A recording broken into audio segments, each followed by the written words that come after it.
Okay, I am Mercy, working as DPD mission in the area of GSLV project.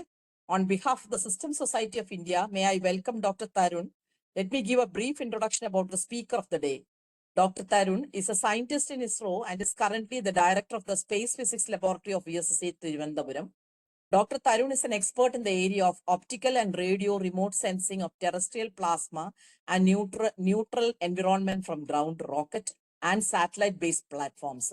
He has made contributions in the field of space weather and coupling of sun-earth systems, equatorial and low-latitude ionosphere, energetic dynamics, and chemistry of mesosphere, thermosphere, ionosphere region. He established the optical Aeronomy Laboratory of SPL after joining VSSC in 2001. Dr. Tarun has been a part of many important scientific initiatives of national importance. He has been the principal scientist for ISRO satellite payload Rabbit and limb viewing hyperspectral imager on board YouthSat 2011-2012. He has been a part of ISRO's Chandrayaan-2 mission. He has also been responsible for conducting rocket-borne RS-300 Saurus experiments with in-house developed scientific payloads. His team has been responsible for the first science experiments conducted on board ISRO's PS4 platform. Dr. Tarun completed his MSc in physics from Kumar University, Nainital, Uttarakhand, followed by PhD from Physics Research Laboratory, PRL, Ahmedabad. Before joining VSSC in 2001, he was at the University of Toronto, Canada, as a postdoctoral fellow. He is a recipient of Best Thesis Gold Medal for his doctoral work at PRL. He has recently received the Hari Om Ashram Prerit Vikram Sarabhai Award for Atmospheric Coupling Studies in 2015. He has been one of the 5 finalists for the Indian National Science Academy's Young Scientist Award for the year 2002. He is a reviewer for many international scientific journals and has published more than 100 papers in high-impact peer-reviewed international journals. Dr. Tarun has supervised and co-supervised the doctoral works of 8 ISRO research scholars. So you can start with your presentation, sir. Okay, thank you, ma'am. Thank you very much for giving me this opportunity to be here among you and presenting this talk. When Dr. Jayakumar actually he asked me for this talk, I was under the confusion that what sort of presentation or what sort of talk I should aim at. But then he told me that something which is close to the work that we are doing at SPL and something close to what we are doing at ISRO. So if we can relate it to that, that would be better. So I thought the presentation that I am giving today, I titled as the invisible protectors and guardians of life. I hope that towards the end of this talk, I would have made it very clear that our presence on the planet Earth is not just because of a chance, but then there have been a few processes which have been working in the background and supporting the life in one way or the other. And I would like to highlight the importance of those processes, and then we can draw a parallel that why Earth is like what it is today. Why not Mars, which is our immediate neighbor, or Venus, which is again a neighbor. So all these, among these 3 neighboring planets, why Earth is so different. So the title, as I said, the invisible protectors and guardians of life. As you know, they recently launched James Webb Telescope. When it looked at the sky, you are seeing on the left side of your image, it's a combination of images where you are seeing the near infrared image. We are going deeper into the evolution of stars. We are seeing stars back in time, more back in time. That's why all the telescopes that look into the evolution, they go into the IR and deeper IR. So when we look at these sort of a sky, our perception of the celestial bodies is based on the color or the wavelength that it emits and the radiation that it emits. So if we just plot these two things together, that is the luminosity that we are receiving from these stars, along with the color temperatures of these stars, all these stars in the sky, the kind of the kind of plot that we will get will be what you are seeing on the right side. This is something called Hertzsprung-Russell diagram. What you are seeing is almost all the stars follow some sort of a sequence, and you can see that the green line shows the evolution of a varying from very low temperatures, having very low luminosity, to having temperatures very high and the luminosity very high. And our present day sun, as we know, its color temperature is somewhere around 5,500 degrees. And it is the luminosity curve, we are seeing that it comes to about 10. So 1. So if that is the scale, then all our celestial bodies fall into this sort of a evolution. And the sun is a star which is evolving along this line. So as these stars evolve, the stars can evolve in different ways. They can go to a red giant stage and then later on turn into white dwarf. They can also follow another sequence where if the mass is more, they can become red supergiant and then eventually turn into a black hole. But then all these stars, as we look at them, they have some sort of a nucleosynthesis going on in their core, where the core is becoming more and more heavy with time. And almost all elements that we see in the periodic table, these elements get manufactured in these stellar laboratories through nucleosynthesis. And I have just named a few channels here, just to give you a feel that carbon plus helium produces oxygen in these stars. Oxygen plus helium produces neon. Neon plus helium produces magnesium, and so on and so forth. So it means almost all the elements that we see in the periodic table get captured in these stellar nuclear laboratories. And they have, with the evolution of time, as we know, sun was also a star, and it has evolved for last 4.5 or 4.6 billion years. And it has a nuclear reactor at the core of its, at the core, there is a nuclear reactor going on, which is continuously converting through fusion, continuously producing energy to this mass defect ratio, that hydrogen turning 4 hydrogen atoms turning into helium, and there is a mass effect, and that mass effect is appearing as an energy that we all are very much familiar. And just to give you a feel, every second in that reactor, in that nuclear reactor at the core of the sun, nearly 4 million tons of this hydrogen gets converted into energy. And you will be surprised to know that as the sun started evolving about 4.6 billion years ago, Earth was also not very far behind. Earth also nearly at the same time along with the sun. So we can say that the sun and the Earth, they climbed the evolutionary ladder almost together. While sun was having this continuous processes going on at the center, its luminosity changing, its temperature varying. At the same time, there was some evolution happening on the in the surface of the sun.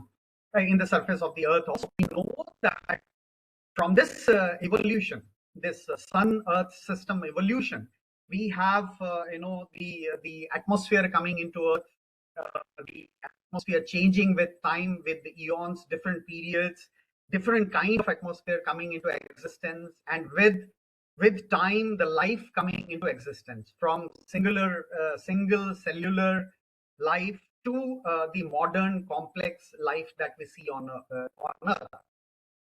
So the point is that the sun and the earth, they almost kind of evolved together. So we can say that they evolved as a system. But then what does it mean? Are we so, the question is, when we were evolving, when the life was evolving on earth, the earth right from the beginning as a combination of solar system, whether it's unique, that life has only so far that we see, it only exists in case of Earth and not in any other planet that we know, or in any other near stellar systems. We know that there is a possibility in some exostars or some exoplanets, but then we are yet to establish that. The answer to this question is no. It is the life has not been so unique to Earth. Actually, when the Earth was evolving along with the sun, there had been instances in case of Earth where the life almost got extinct. So I here what you are seeing is the last 600 million years of the evolution of Earth. And you can see that in the first 200 million years, that is from 600 million years ago to 100 million years ago, whatever the Cambrian life forms were, they got extinct. And it was about 104 million years ago when the massive glaciation took place on the surface of the Earth, where the sea levels dropped and most of the sea got frozen. And then there came a phase when the volcanic activity started. And because of that, the oceans got acidic. And because of this, the second extinction in case of Earth happened. Because the life form which were there in the oceans, deeper in the oceans, because of the sudden acidification of the ocean, these life forms almost got extinct. You can see that the age of trilobites and then the other Paleozoic fauna, they, with time, their population, the family, they continuously get decreased. So much so that it became almost extinct. Like that, there had been 5 great extinction events in case of Earth. The latest was, which we all know, where the major life forms like the dinosaurs, the big life forms got extinct. That was about 66 million years ago. That was the end of the period where the large animals like the dinosaurs became extinct. But then that was also the period when the age of mammals started. So it means even though one life form ended there, but then it was the beginning of another major evolution in the mammalian life forms. And from there on, we saw that continuously the mammalian life forms had increasing. So what has been the primary reason for all this upheaval in case of Earth? So as I said, I mean, this evolution, in the past when the evolution is happening, if you look at, as I said, in the mammalian when the mammalian growth was happening in case of Earth, the recent studies of Earth's magnetic field, if you analyze based on the depot and on the fossils that are taken from the certain crystals which retain the magnetic orientation of that time, and it can go back to all the way up to actually the beginning of this. So the farthest we have gone is about 4.2 billion years. I'll be coming to that point. But then the important point here is the last 500 million years. If you look at it, there is a very strong correspondence between the change in the magnetic field, which is there on the top panel, and the oxygenation of the atmosphere. So much so that wherever there is a transition in the magnetic field, we are seeing that the oxygen levels are also changing. So the relation, and we know that this oxygen is very, very important for the sustenance of life. once the oxygenation of the atmosphere starts, that sort of feeds onto the fuel cycle or the energy cycle of the living species, and that becomes very, very important. So what is the connection? Why, how the magnetic field has a control on the atmosphere, especially in the levels of the oxygen? I think that in order to understand this question, we have to depend on some of the modern techniques. And one such technique is the superconducting quantum interference device, which is a magnetometer based on the superconducting quantum device, where we can actually detect a magnetic field which is of the order of 10 to the power of minus 24 Tesla. I think this is the best sort of sensitivities we have seen till date in any of the magnetic field measures. So essentially what it does is, we have these superconducting coils, and these superconducting coils, where you are seeing the Josephson junction, it is basically the insulator. So what happens is, superconductors, because they are superconductors, the current flows through them. When we apply a potential, current flows through them without having any resistance, because they are superconductors. But then if we bring a crystal or a domain where we are having a magnetic field, this magnetic field, when we bring close to this, the superconductor has a property that it will not allow the magnetic field to enter through the material. So what happens is, all that is guided to through this coil, and through the flux change, when the flux is changing, there is a resistance incurring through the Lenz's law. There is a resistance that appears, and as the potential or the resistance varies, the extent of that is measured, and from there the magnetic field is inferred. And this method, as I said, is so sensitive that it can actually detect magnetic field even in the crystals in single domains. As we know that the ferromagnetic materials, there are multiple domains where the magnetic field orientations are stored. And even if there is a single domain where only a few molecules are there which are oriented in a particular way, this device can detect that. And we can detect very low values of magnetic field, if at all, in the paleo world, we can detect that. So going back, I'll just remind you that the life, as I said, in the beginning of the Earth, the life started somewhere around 3.5 billion years ago. The overall age of the Earth is about 4.5 billion years. The life started around 3.5 billion, 3.8 billion years. And as I was showing in the earlier slide, that there seems to be a connection between the oxygenation of the atmosphere and the magnetic field. Interesting thing is, the intensity results in crystals, when we analyze, they also show that the Earth's this magnetic field activity, the geodynamo activity, if at all we can call it as geodynamo, it also started somewhere around 3.45 billion years ago, nearly close to the time when the life existed.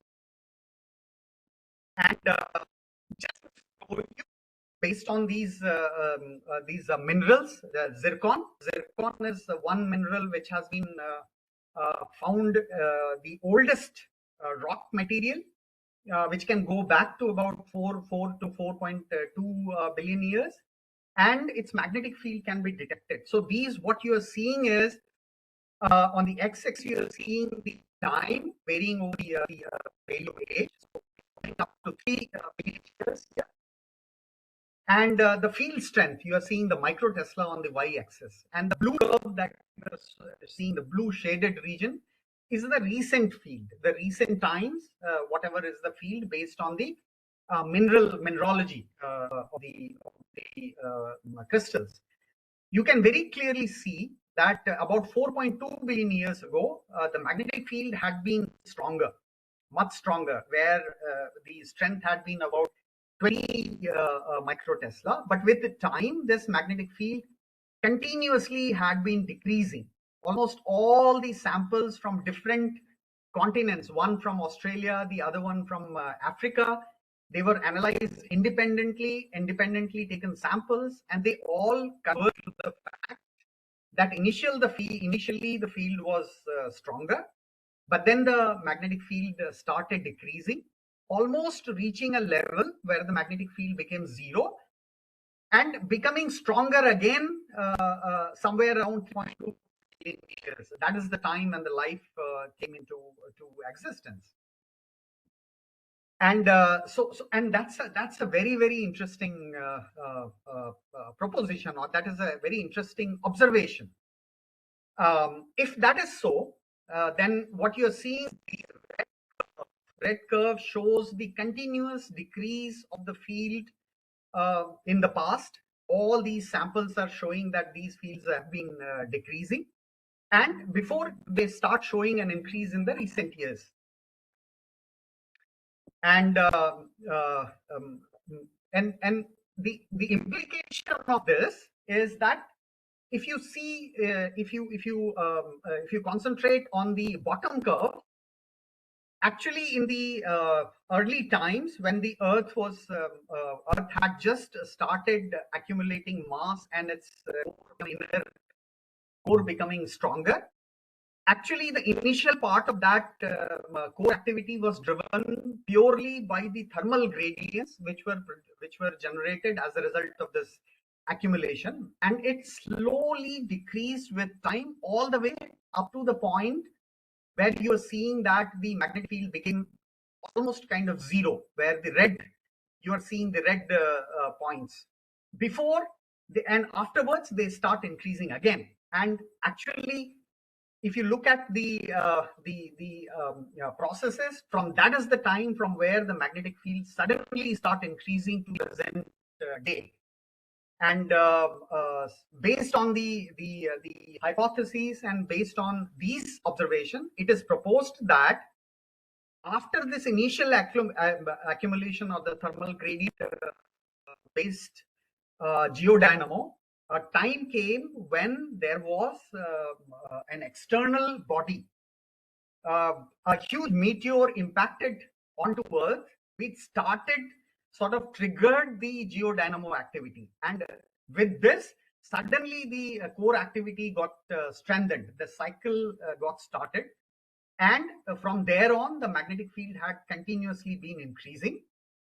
And it is interesting if you compare, if you see all the throughout the 600 million years in the past, and see how the magnetic field, Earth's magnetic field, after the triggering of the geodynamo had been varying. It is very interesting. Whenever we see there is a transition in the magnetic field or there is a change in the magnetic field, we see that correspondingly the life forms on the Earth got changed. And the major event happened when the mammalian, as I was telling, the mammalian activity, or the complex life forms started evolving, was the time when the geodynamo became active, and at the same time the atmosphere got oxygenated. And that has been a very game-changing result in recent years. So, as I said, when the foreign body came and impacted, it started the convection activity in the core.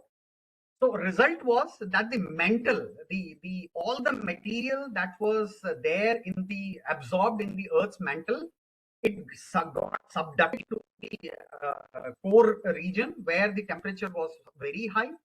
And as it was subducted and it was convecting, all these material which was absorbed, including gases and things like that, got released into the atmosphere. And as a result, our modern activity, or the modern field activity, started from there, because the geodynamo started. So Earth started acquiring a dipole magnetic field, as you see in the picture. At the same time, this also enriches atmosphere. And it is very interesting. I would tell you that how a magnetic field, which we never thought could do that, is actually responsible for completely changing the composition of the atmosphere. The first thing was, as I said, when the oxygenation started, because before that the high levels of methanes were there in the atmosphere. The moment oxygen started, it started reacting with methane and produced CO2 and water.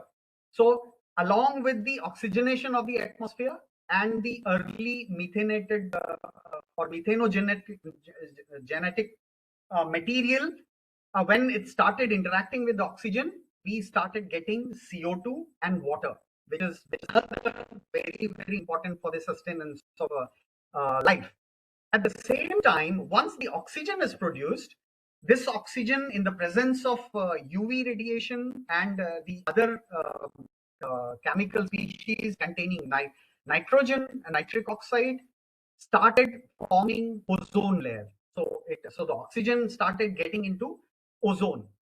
At the same time, whatever iron was absorbed in the ocean, that iron started coming out into the atmosphere because the heat that was changing. So all the iron which was there in the ocean started getting deposited into the land area, into the rocks, and that is what we see today as the iron ores. And there only we get these ferromagnetic materials which record the magnetic field records of paleo climate. So the ocean started getting related because now the circulation was happening, and the other elements like carbon, sulfur, nitrogen started their biogeochemical cycles. And the other important thing happened was, into the atmosphere, as the concentration of oxygen increased, it started scattering the sunlight, and more the oxygen density increased, the scatterers, the scattering became more, and it led to a cooling. And whenever conversely, when the oxygen was low, there was low scattering, and the atmosphere was very, very hot. So we can understand immediately that with the magnetic field orientation or the change in the magnetic field, the atmosphere got changed. We have got water, we got oxygen, got ozone. Suddenly we saw that we have conditions which are very much necessary for the preservation of life on the earth and its sustenance. But a magnetic field even further goes one step further. The sun, as I said, sun is also parallelly evolving. So because of the nuclear reactor and the fuel, the energy it generates at the core, it is continuously emitting radiation in almost all part of the electromagnetic spectrum, including UV, X-rays, and radio, gamma, and the complete electromagnetic spectrum. And the kind of values it has, I'm just showing it here. What it does is, this complete spectra, if you look at it, this complete radiation which is coming towards Earth, because Sun Earth system as a system, it is evolving. But then at the same time, there are particles also. There are energetic particles which are coming from the sun. The matter that is energetic, which is coming from the sun. So from the sun, we are getting not only this radiation, but then we are also getting the radiation and these energetic particles.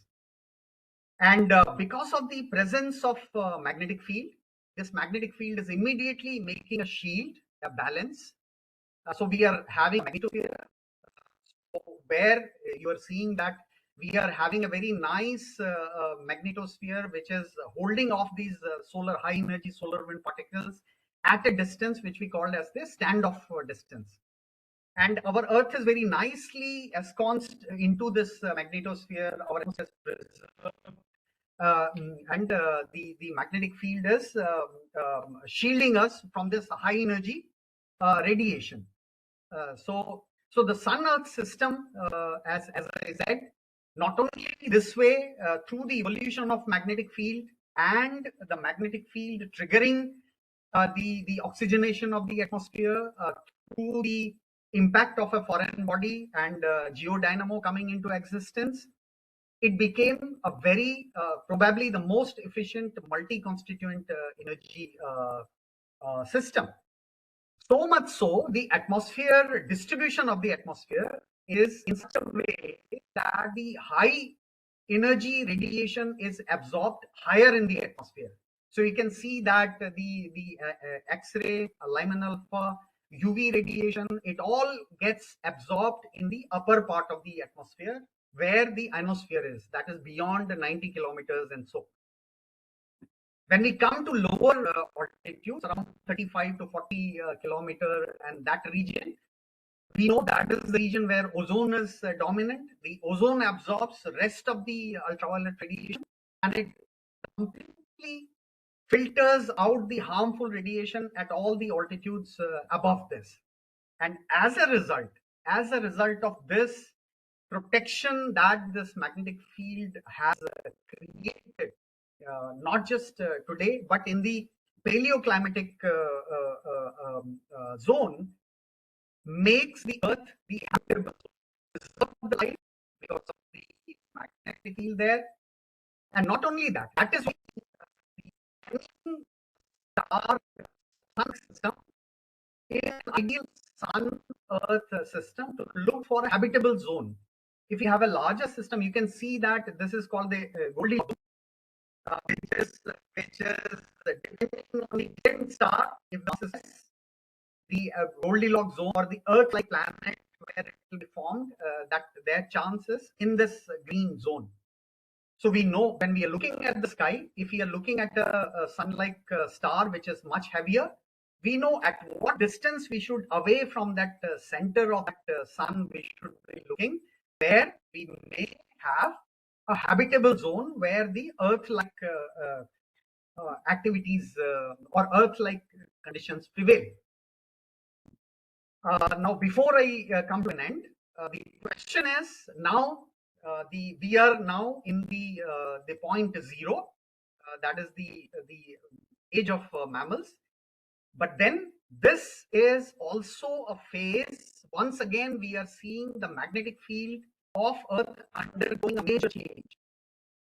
Okay, there have been observations where regular observations where the polar magnetic field is shown continuously decreasing. We know that the South Atlantic anomaly zone is expanding both in latitude as well as longitude. We are also having conditions where the auroras are seen over low latitudes. In fact, in some of the recent events, solar events, we have seen auroras coming as close as Tibet, where our observations are made. So are we experiencing another phase where the magnetic field is undergoing a transition? Will it cause the next level of evolution? And will that evolution be a smooth one, or it will be a dramatic one like it had been in the past? I think all these questions need to be answered.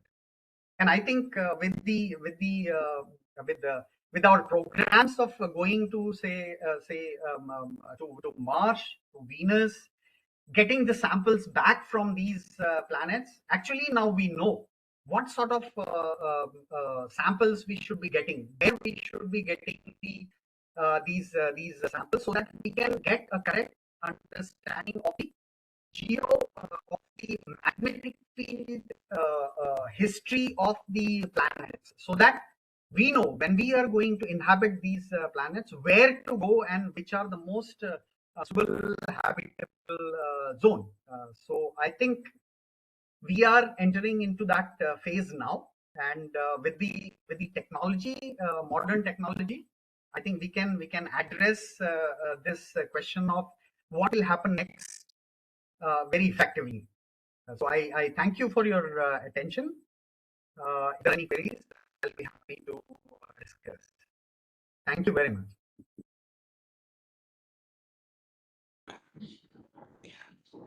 Thank you, Dr. Tarun. I'm Kumar here. Thank you for this enlightening talk. Can you hear me? Yes, I can hear you, sir. Only one question. You mentioned about the age of the Earth and when life was formed. So how Yes. accurate are these estimates and the method of estimating this? Actually, the modern day it has gone back to the cases where we have seen the fossils of these single cell elements. Okay. And corresponding to these fossils, the age in terms of the magnetic field or in terms of the isotopic ratios, there are some methods which can really go back to these billions of years.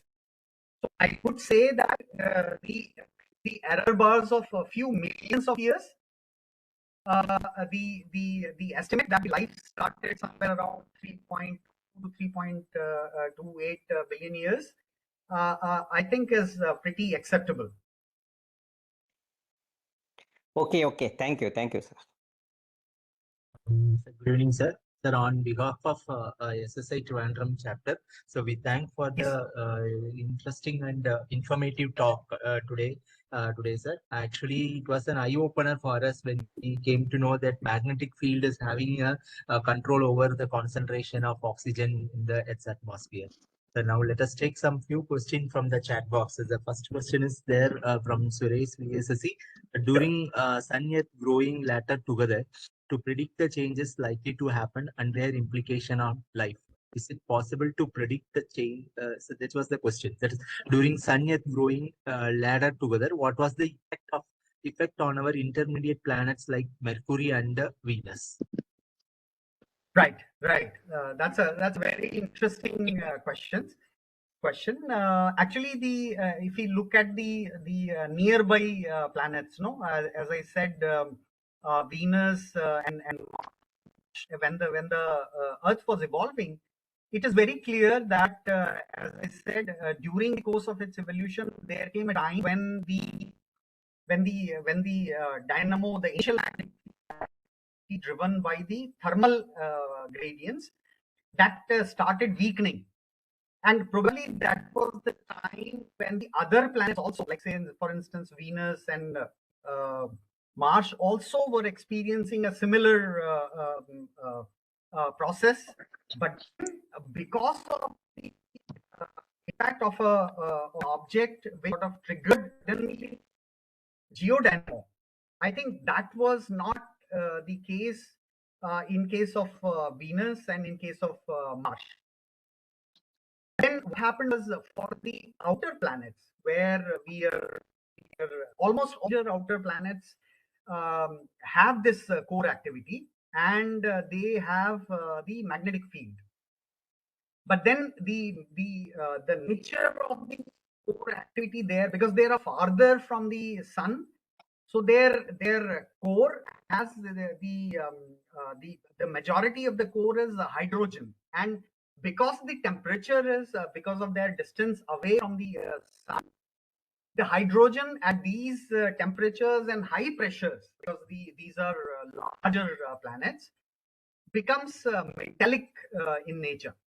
Okay, and because of this metallicity in the hydrogen, it sort of acquires a core activity in the center, which gives rise to its to their field. But then the question is, the outer planet, like there have been observations of Jupiter having very active atmosphere. There are cyclones there which have been active, and in fact some of the cyclones are bigger than the size of Earth, and they have been there perennially ever since the observations were made. Like if you remember the eye-like feature in the Jupiter, that is a very cyclonic feature.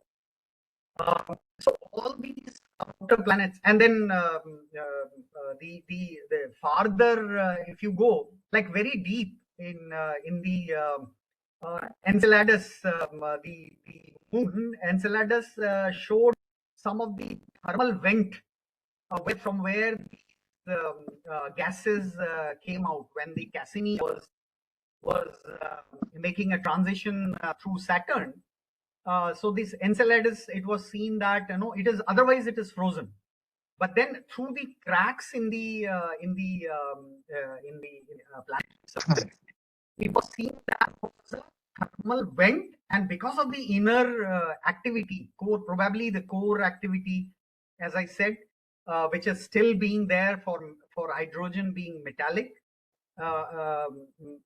is still sustaining the temperature, and because of that, they detected the presence of hydroxyl molecule there, and that was another major discovery in recent years. Sir. So I think planets as a whole had been evolving, but then for the nearer planets like the Mercury, Venus, Earth, and Mars, the magnetic field had really played a very major role in preserving because in the past the UV radiation dosage had been very high. The sun, even though the luminosity of sun was less, but then the UV dosage were also, it is assumed that it is about 30 to 40 times more than what we are experiencing today. And they were much more variable. Magnetic field being low, magnetic field just started evolving. So the shielding not being very strong, but then whatever the magnetic shield could provide very close to Earth, that standoff distance be so closer to Earth, very, very important. In my view, we should look at it from this point of view. I hope I have answered your question. Yeah, yes, sir. One more question. Says from Dr. Pankaj sir. Sir, is it possible to predict the changes likely to happen and their implication on life? It's a very important question, sir. The which way the magnetic field will change. If let's say that if we agree on a common point that magnetic field is a very important field to be understood to have a handle on its feasibility. I think we are still not very clear that how the magnetic field would change, whether this dipolar nature of magnetic field will change and we'll see some multipoles appearing on the Earth as the magnetic field strength goes down, or the polarity flips. When it is flipping, the magnetic field will actually come to a point where the field becomes zero. And under those conditions, when the magnetic field is very low or things like that, this situation becomes very, very concerning and very important for countries like India, which is close to equator. Because if the field is nearing zero, then we have no protection, and we have very high dosage of radiation coming in. We have the charged particles coming in, and all that. So I think the answer to the question is, there have been studies, there have been models which are trying to sort of get an idea of how these fields will change. More and more results are showing that probably there will be appearance of polar field, or these zones of anomaly in field in the Earth over points. That is what I think most of the models are indicating. If those models are to be believed. Yes, sir. Thank you, sir, for this answer. Sir, due to paucity of time, so there are so many Kumar, questions in the chat. Yes, sir. Please go ahead, sir. Good evening, Tarun. It's a wonderful. Good evening, sir. Yeah. So you started with the stellar evolution, briefly touched your favorite space weather and came to magnetism. Okay, it's a nice talk. I have one doubt. So you were telling about the sudden evolution of oxygenation in the planet Earth due to a giant impact. Okay, this giant impact has it got any relation with the giant impact theory of moon formation? Right. So moon formation, actually the moon formation happened much earlier. There had been there is a theory that there is an object called Thea. It's called Thea. So they say that Thea was the size of kind of the present day moon. It impacted with Earth, and all the material, the surrounding Earth material, got ejected, and all that material that got ejected was the actually material which slowly made a conglomerate and made moon. That is why moon doesn't have any core activity, because it was gravitationally pulled together, and there is no active core activity. And the other one, which was the place where the impact took place, was somewhere near present day Mexico. What they say is that actually the part which provided the mental, the present day mental distribution that we get, actually came from this sort of a foreign body like Thea. But then, as I was showing, the paleomagnetic records, they were showing that after that initial a few billion years, almost like 2 billion years, the magnetic field was continuously decreasing after that initial enhancement. So that shows that the geodynamo really did not sort of get triggered till that came and started turning this self-sustaining way. So as you said rightly, the formation of moon also happened like that as a result of those impacts.